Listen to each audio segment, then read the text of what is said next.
പശ്ചിമേഷ്യ സംഘർഷത്തിന്റെ പ്രത്യാഘാതങ്ങൾ ആഗോള വിപണികളിലൂടെ സാധാരണക്കാരുടെ ജീവിതത്തെയും ബാധിച്ചു തുടങ്ങിയിരിക്കുകയാണ്. ഇന്ധനവും സ്വർണ്ണവിലയും ആശങ്ക ഉയർത്തുമ്പോൾ സാമ്പത്തിക വെല്ലുവിളികൾക്കൊപ്പം ഇതിനെ ചൊല്ലിയുള്ള രാഷ്ട്രീയ വിവാദങ്ങളും കൂടുതൽ ശക്തമാവുകയാണ്.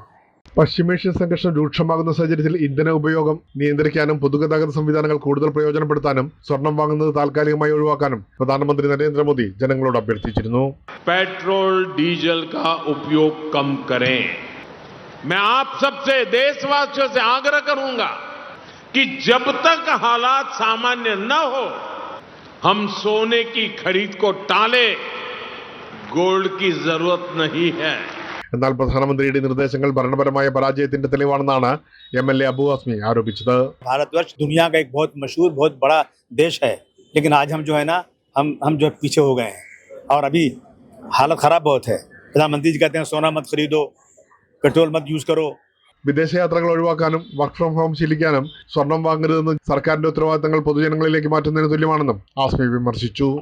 और खुद तो घूम रहे हैं, बड़ी बड़ी गाड़ियां लेके घूम रहे हैं, बड़े हवाई जहाज में जा रहे हैं चारों तरफ. Charity begins from home.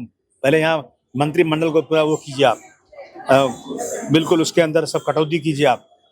Air condition बंद कीजिए जो ऑफिस में चलता दिन भर.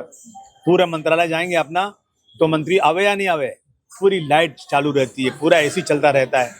एक एक चीज़ बचाइए. देश में गरीबी बढ़ रही है. जिस देश में 85 करोड़ लोगों को अगर 5 किलो राशन नहीं मिलेगा तो वो खाना नहीं खा सकते, जीवित नहीं रह सकते. उस देश में ऐश और आराइश खत्म होना चाहिए. അതേസമയം സ്വർണത്തിന്റെയും വെള്ളിയുടെയും ഇറക്കുമതി തീരുവയിലുണ്ടായ വർധനവ് ആഭ്യന്തര വിപണിയിലും പ്രതിഫലിച്ചിരിക്കുകയാണ്. സ്വർണ്ണവിലയിലെ വർധന സാധാരണക്കാരുടെ കുടുംബ ബജറ്റിനെ ബാധിക്കുന്നതിനോടൊപ്പം വിവാഹ ആവശ്യങ്ങൾക്കുള്ള സ്വർണ്ണ വാങ്ങലിനെയും പ്രതിസന്ധിയിലാക്കിയിരിക്കുകയാണ്. ഞങ്ങൾ സാധാരണക്കാർ എന്ത് ചെയ്യും? കുട്ടികൾക്ക് 1 ഗ്രാം സ്വർണത്തിൽ ഒരു താലി കെട്ടാനോ ഒരു കുട്ടികൾ ഉണ്ടാകുമ്പോൾ അവർക്ക് ഒരു അരിഞ്ഞാണം കെട്ടാനോ എന്തിലേനും പറ്റുന്നുണ്ടോ? അപ്പോൾ അതും ഇന്ന് കൊടുക്കാൻ വയ്യാത്ത ഒരു കാലമായിരിക്കുന്നു. ഇതെങ്ങോട്ട് പോകുന്നു? മക്കളുടെ വിവാഹത്തിനായി സ്വർണം വാങ്ങുന്നത് വലിയ സാമ്പത്തിക ഭാരമായി മാറിയെന്നാണ് പലരുടെയും അഭിപ്രായം. സ്വർണ്ണമൊന്നും വില കൂടിയ കാരണം മേടിക്കാറില്ല. പണ്ട് നമ്മൾ ഒരു പവനായിരുന്നു മോതിരം. ചെറുക്കനാണേലും പെണ്ണിനാണേലും നമ്മൾ ആ തൂക്കമായിരുന്നു നോക്കുന്നത്. ഇപ്പൊ അങ്ങനല്ല നോക്കുന്നത്. നമ്മൾ ആ ചടങ്ങിന് വേണ്ടി മാത്രം അവർക്ക് ഇഷ്ടമുള്ള ചെറിയ സിമ്പിളായിട്ട് അവരെടുക്കും. അതേസമയം കാലം മാറുമ്പോൾ സ്വർണ്ണമില്ലാത്ത വിവാഹങ്ങൾ സമൂഹം സ്വാഭാവികമായി സ്വീകരിക്കേണ്ട സമയമായെന്നാണ് ചിലരെല്ലാം പറയുന്നത്. പുതിയ തലമുറ അങ്ങനെ ചിന്തിക്കട്ടെ. സ്വർണ്ണമില്ലാതെ കല്യാണം പാടില്ലേ? ഒരു കുടുംബജീവിതത്തിന് സ്വർണ്ണമല്ലല്ലോ ഇമ്പോർട്ടന്റ്.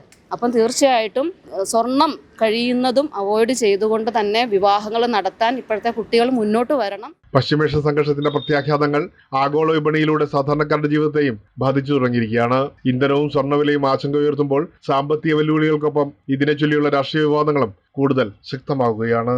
ഇനിയൊരു ഇടവേളയ്ക്ക് ശേഷം കാണാം മഹാരാഷ്ട്രയിലെ ഏറ്റവും പുതിയ വാർത്തകളും വിശേഷങ്ങളും. He should be put in a special school because he don't deserve to be here. बड़ा बेईमान है, बड़ा